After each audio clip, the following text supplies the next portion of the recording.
Salam alaikum wa rahmatullah. Comme vous savez, le prophète sallallahu alayhi wa sallam, il est né ici à la Mecque, il a grandi à la Mecque.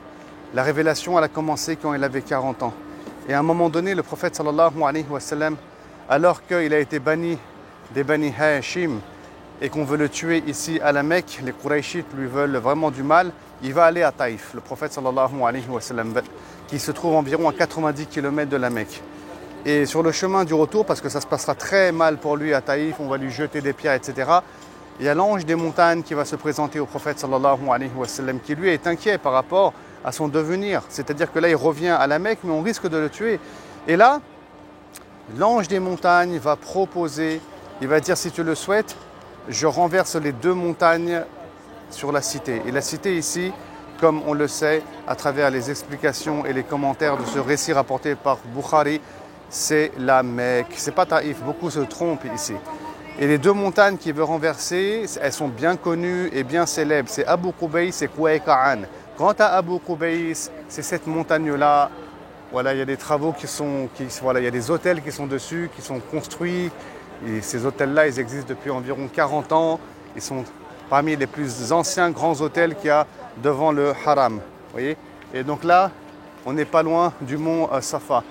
Et la montagne de Quwayqa'an, elle est là-bas, là où il y a les grues, et derrière, celle qui monte un peu, c'est dans cette région-là.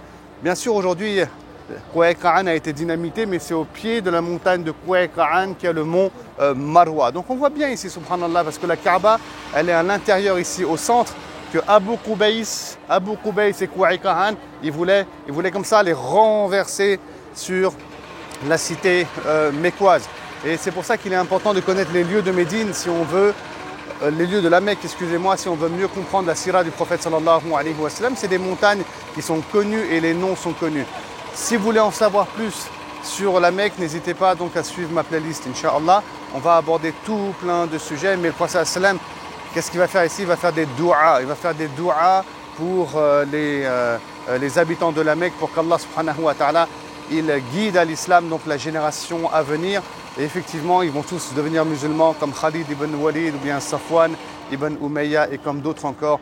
Car le prophète sallallahu alayhi wa sallam, il souhaitait le khair, il souhaitait le bien, il souhaitait que les gens se tournent vers Allah subhanahu wa ta'ala. Et c'est comme ça qu'il doit être le croyant. Il veut le khair pour les gens, il veut le bien, il est bienveillant, il a un bon comportement pour que les gens se tournent d'eux-mêmes vers Allah subhanahu wa ta'ala. Voilà, donc on voit ici tous les travaux qui ont lieu. Donc c'est une zone vraiment où il y a un chantier, il y a une vision 2030, des travaux pour 2030 par rapport à la Mecque. Ils veulent finir ça pour 2030 avec des millions et des millions de pèlerins. On verra, Inch'Allah Ta'ala, ce que ça donnera dans le futur. Ça a bien changé la Mecque. Et on espère que ces lieux-là, ils seront bien indiqués dans le futur afin de protéger le patrimoine de l'islam et le patrimoine de la Mecque. C'est des doigts qu'on peut faire ici. Et vraiment, vous qui m'écoutez, alors qu'on est à la Mecque, j'invoque Allah subhanahu wa ta'ala pour qu'il pardonne vos fautes, pour qu'il pardonne vos péchés et pour qu'Allah subhanahu wa ta'ala vous accorde les meilleurs degrés au paradis, Inch'Allah. Je vous dis à très bientôt pour une prochaine vidéo. Salam alaikum wa rahmatullah.